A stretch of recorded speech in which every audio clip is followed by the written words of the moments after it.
El tintinear de los cubiertos retumbaba demasiado fuerte contra las paredes viejas del comedor. Estábamos reunidos para la cena en Munjoy Hill, con el olor del pescado horneado todavía flotando en el aire, cuando mi madre clavó el tenedor en la mesa como si estuviera marcando territorio. Su voz siguió, dura e inquebrantable. Tienes 24 horas para sacar tus cosas. Esta casa ahora es de tu hermano. Las palabras no me parecieron reales al principio. Busqué el rostro de mi padre, esperando que me desmintiera, pero nunca levantó la vista de su plato. Mi hermano Rogan se recargó en la silla, con los brazos cruzados y esa mueca presumida en la boca. El silencio pesaba más que cualquier tormenta que hubiera azotado la bahía de Casco. Miré alrededor del cuarto al que le había dedicado años, la pintura fresca en las molduras, las ventanas que yo mismo había mandado poner después del último temporal, las tablas del piso que pulí con mis propias manos. Todo eso dejó de importar con una sola frase. Me borraron. Se me apretó el pecho, pero me negué a darles la pelea que estaban esperando. Dejé las servilletas sobre la mesa y empujé mi silla hacia atrás sin decir una palabra. Los ojos de mi madre se entrecerraron, esperando que explotara, pero no le daría el espectáculo que quería. Mi padre bebió agua como un hombre que ya había tomado partido. Rogan sonrió como si la victoria ya fuera suya. La casa que había sido mi refugio seguro se me escurría entre los dedos. Y aún así, mantuve firme la voz y el paso. En la entrada, el viento de la bahía me cortaba la piel, pero con él llegó la claridad. Ellos pensaban que mi silencio era rendición. Pensaban que 24 horas era todo lo que tenía. Sería suficiente. La casa quedó callada después de la discusión, cada rincón vibrando con recuerdos. Caminé despacio de cuarto en cuarto, mis pisadas suaves sobre las tablas que yo había lijado. En la cocina todavía quedaba el olor leve del barniz que apliqué en las madrugadas después del trabajo, cuando me desvelaba terminando proyectos que a nadie más le importaban. Mis manos habían quitado las manchas de ese lugar. Mis sueldos habían pagado los electrodomésticos nuevos. Y ahora, lo reclamaban como un regalo para otro. Pasé a la sala, dejando que mis dedos rozaran las paredes beige que pinté apenas 2 veranos atrás. Recordé estar subido en una escalera, con el rodillo en mano, decidido a darle vida al lugar después de tantos años grises. Rogan ni siquiera estaba. Andaba firmando contratos en otros estados, demasiado ocupado para contestar llamadas. Mis padres habían murmurado gratitud en aquel entonces, pero no duró. Esa noche, las paredes callaban, apagadas por la traición. Arriba, me detuve frente a la pequeña recámara que hice mía. El recuerdo de la tormenta de hace 5 años regresó de golpe. El viento arrancando tejas, la lluvia colándose por el ático. Mi padre había levantado las manos, diciendo que no se podía hacer nada sin dinero. Yo firmé los cheques al contratista, vacié mis ahorros y tomé horas extra en la firma para cubrir el resto. Las reparaciones fueron la prueba de que podía mantenernos a salvo, incluso cuando allá afuera todo se caía a pedazos. Toqué la barandilla, todavía lisa donde había quitado astillas. Mi abuelo Silas había estado allí una vez, con su voz áspera pero amable. Estas maderas un día necesitarán de tu mano. En ese momento pensé que hablaba de simples arreglos. Ahora sus palabras pesaban más, como si hubiera previsto esta noche. Me detuve en la puerta principal, el aire más frío ahí, con la sal de la bahía filtrándose por las rendijas viejas. La casa parecía respirar conmigo, guardando todo lo que yo había invertido en ella. Mañana necesitaría respuestas, y ya sabía a quién llamar. Dormí apenas, la casa aplastándome con un silencio que ya no se sentía seguro. Al amanecer me puse un abrigo y salí al porche, mirando hacia el paseo del este, donde la bahía apenas empezaba a brillar con una luz pálida. El celular pesaba en mi mano mientras buscaba el número de Sloan Merrick. Nos habíamos conocido años atrás en Bodawin, los dos con ganas de demostrarnos. Ella se fue por el camino del derecho, astuta y firme, y siempre confié en su juicio. Cuando contestó, su voz tenía ese mismo filo sin rodeos que recordaba. Le conté todo, la cena, el decreto de mi madre, el silencio de mi padre, la sonrisa soberbia de Rogan. Escuchó sin interrumpir, solo el rasguño de su pluma se oía de fondo. Cuando terminé, soltó el aire despacio. Maris, lo primero, no te están desalojando legalmente. Que una mamá grite en la cena no equivale a una notificación. La ley en Maine exige un proceso. No pueden simplemente sacarte de un día para otro. Su certeza me dio calma, aunque la traición todavía me quemaba la piel. Me dieron 24 horas, dije. Piensan entregárselo todo a Rogan. Entonces empezamos con pruebas, respondió. Recibos, hipoteca, cualquier correo o contrato donde cubriera sus deudas. Y otra cosa, archivos de sucesión. ¿Sabes si tu abuelo dejó testamento? La pregunta me sacudió. Recordé la voz áspera de Silas, su mano sobre la barandilla, diciéndome que la casa siempre me iba a necesitar. Él fue dueño hasta que murió. Susurré. Supuse que pasó directo a ellos. Nunca supongas, me cortó Sloan con firmeza. Si existe un testamento y te nombra a ti, puede que tus papás nunca hayan tenido la autoridad de regalar la casa. Voy a pedir que revisen el tribunal de sucesiones hoy mismo. Me recargué en la columna del porche, el frío atravesándome el abrigo, pero un calor pequeño prendiendo en el pecho. Por primera vez desde anoche, no me sentía un intruso en mi propia vida. Voy a juntar todo, le dije. Bien, la marea ya está cambiando. No gastes energía en pleitos. Encuentra las piedras firmes y párate sobre ellas. Sus palabras me acompañaron mientras entraba de nuevo, abriendo cajones y sacando carpetas con estados de cuenta y recibos. Para media tarde, Sloan volvió a llamar, su voz cargada de urgencia. Maris, encontré algo. Apreté el teléfono contra mi oído mientras me explicaba que un empleado del Tribunal de Sucesiones del Condado de Cumberland había sacado todos los archivos ligados a la herencia de Silas Olden. Entre los papeles estaba un testamento notariado, fechado 3 años antes de su muerte. Era sencillo, directo. Con su firma amplia, estampada bajo el sello, mi abuelo dejaba la casa de Munjoy Hill únicamente para mí. Las rodillas se me doblaron y caí en el sillón que había comprado con mi primer sueldo de verdad. Por un momento, todo el cuarto giró. Recordé las tardes en el porche con mi abuelo, su mano firme sobre la mía mientras me señalaba los barcos que cruzaban la bahía de Casco. Él lo sabía. De alguna manera había visto más allá de todos y confió en mí para mantener viva la casa. ¿Por qué no me lo dijeron? Mi voz se quebró. Porque no les convenía. Sloan contestó. El testamento fue registrado. Tus papás tuvieron acceso, pero decidieron fingir que no existía. No soportaban la verdad, que Silas los pasó por alto, a ellos y a Rogan. Un calor me subió al pecho. Vi los ojos entrecerrados de mi madre en la cena, la negativa de mi padre a mirarme, la sonrisa engreída de Rogan. La traición no estaba solo en sus palabras de anoche, llevaba años cocinándose. Habían enterrado la decisión de mi abuelo para inflar el ego de Rogan, para darle un escenario que nunca se ganó. La voz de Sloan se endureció. Podemos hacerlo valer. Yo preparo la petición, pero tú debes mantener la calma. Junta recibos, documentos de tus gastos, deja todo en orden.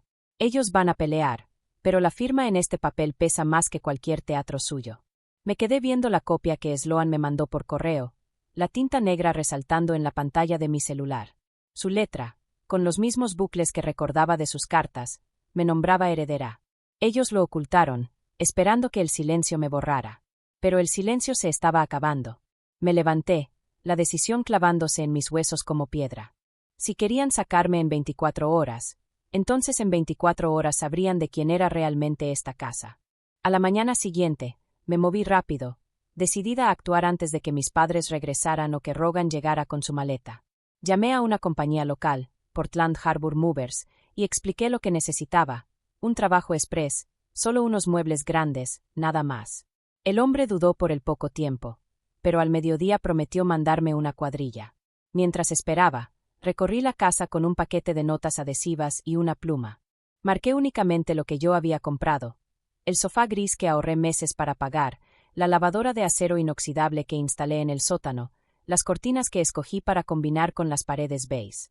Cada etiqueta era memoria y comprobante, prueba de mi trabajo cuando nadie más movió un dedo. En el comedor, me detuve frente a la mesa de roble que mi abuelo había construido décadas atrás. Las sillas eran mías, nuevas, sólidas, compradas después de que mi madre se quejara de las viejas tambaleantes. Las marqué, pero dejé la mesa intacta. Igual el baúl de cedro en el pasillo, lleno de cobijas antiguas. No quería que me acusaran de robo. Quería que la verdad quedara limpia. Por la ventana vi a la señora Penfield, la vecina de enfrente, observando. Minutos después tocó suavemente y entró, con los ojos bondadosos pero atentos. Siempre has cuidado este lugar, me dijo. Te he visto pintar, arreglar, cargar cosas en las tormentas. Esta casa es tuya tanto como lo fue de él. Sus palabras me dieron más fuerza de la que ella imaginaba. Poco después apareció Tom Keegan, de regreso de los muelles, con polvo aún en las botas.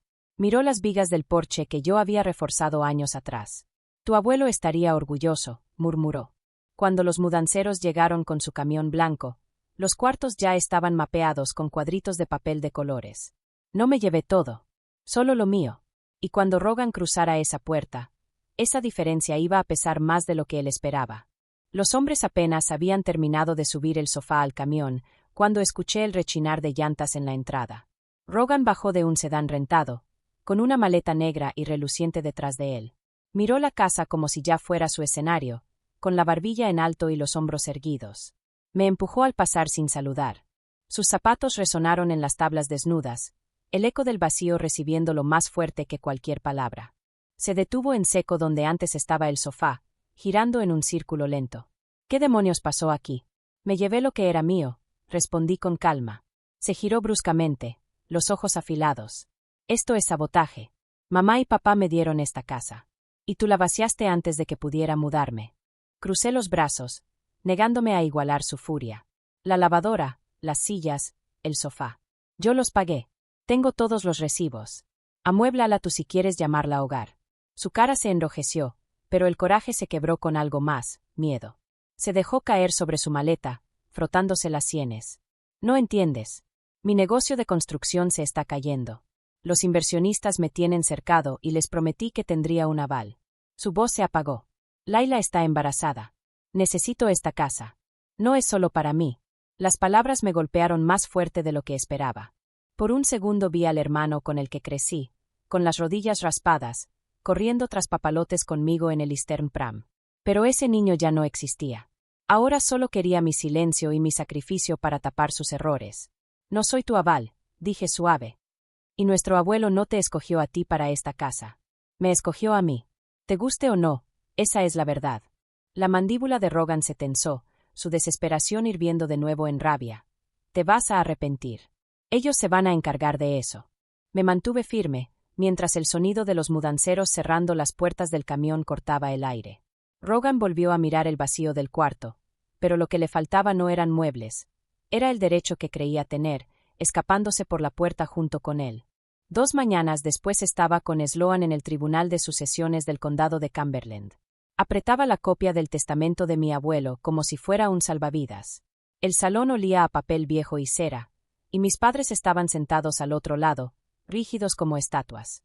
Rogan se removía inquieto en su asiento, con las ojeras tensándole la piel alrededor de los ojos. Sloan se levantó primero. Su voz fue firme mientras relataba toda la cadena de hechos. El testamento notariado de Silas Holden, los pagos de la hipoteca que yo había hecho, los recibos de reparaciones, las declaraciones juradas de vecinos que habían visto mi cuidado por la casa. Se movía como si hubiera ensayado esto durante años. La réplica de mi madre salió afilada, ensayada. Silas siempre quiso que la casa se quedara en la familia. Nosotros entendimos que era cuestión de intención, no de papeles. Mi padre asintió, evitando mirarme. Hablaron de las necesidades de Rogan, de su futuro hijo, de su papel como el mayor. El juez los interrumpió levantando la mano. La intención no pesa más que un documento firmado y notariado. Este testamento es claro. La propiedad pertenece a Maris Holden.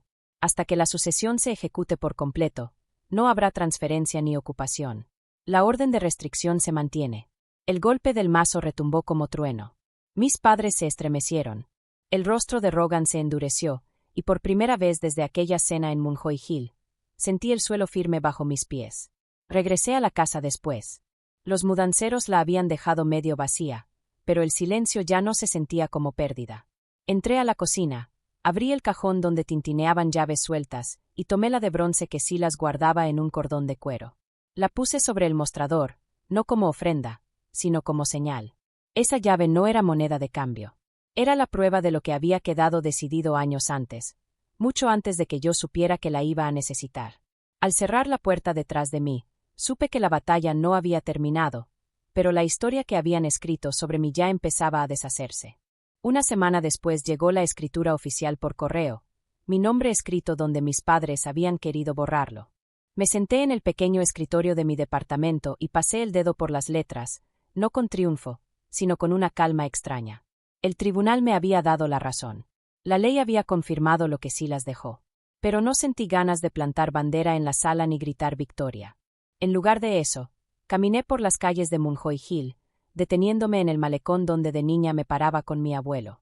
Él creía en las casas no como trofeos, sino como anclas, lugares que mantenían a familias y vecinos firmes en medio de las tormentas.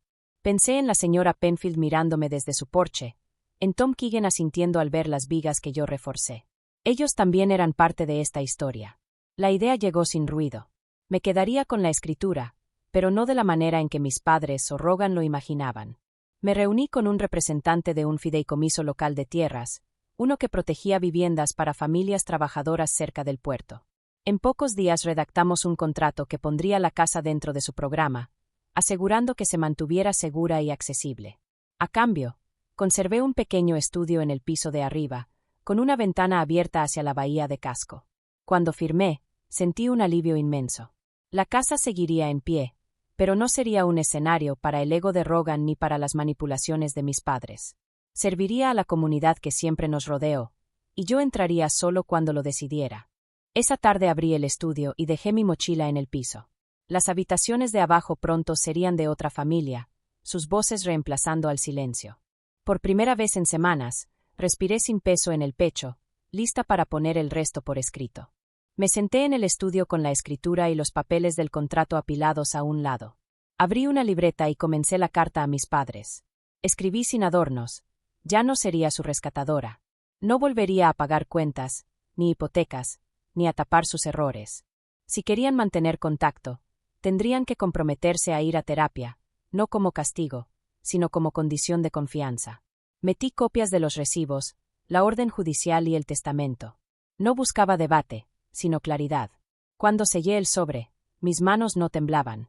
No me movía la rabia, sino la necesidad de romper el ciclo. Unos golpes en la puerta me sobresaltaron. Era la señora Penfield con una canasta de panqués. Sonrió, con los ojos brillosos. Para la mujer que mantuvo el porche en pie, dijo. Sus palabras llenaron el cuarto de un calor que ningún papel podía traer. Más tarde, Tom Keegan me detuvo en la calle. Me dio una palmada en el hombro, firme. Silas lo hubiera querido así, dijo sin más. Y le creí. Esa noche, mi celular vibró con un mensaje de Rogan. Fue más corto de lo que esperaba, sin bravuconería. Admitía sus errores, hablaba de su miedo al futuro y pedía tiempo para arreglarlo. Por primera vez en años, sus palabras no exigían, sino pedían. Lo dejé sin respuesta. Con la carta lista para el correo de la mañana, sabía que aún faltaba el último paso. Meses después, el sonido de pasos nuevos llenó las habitaciones de abajo. Una familia joven se había instalado bajo el contrato del fideicomiso, sus risas subiendo por el suelo por las noches. Juguetes se regaban en el porche donde yo alguna vez apilé tablas contra tormentas, y la vista me trajo más paz que el vacío jamás me dio. En mi estudio seguí con lo básico, un escritorio, una silla, una cama junto a la ventana amplia hacia la bahía. Cada mañana abría las cortinas y dejaba entrar la luz sobre el agua.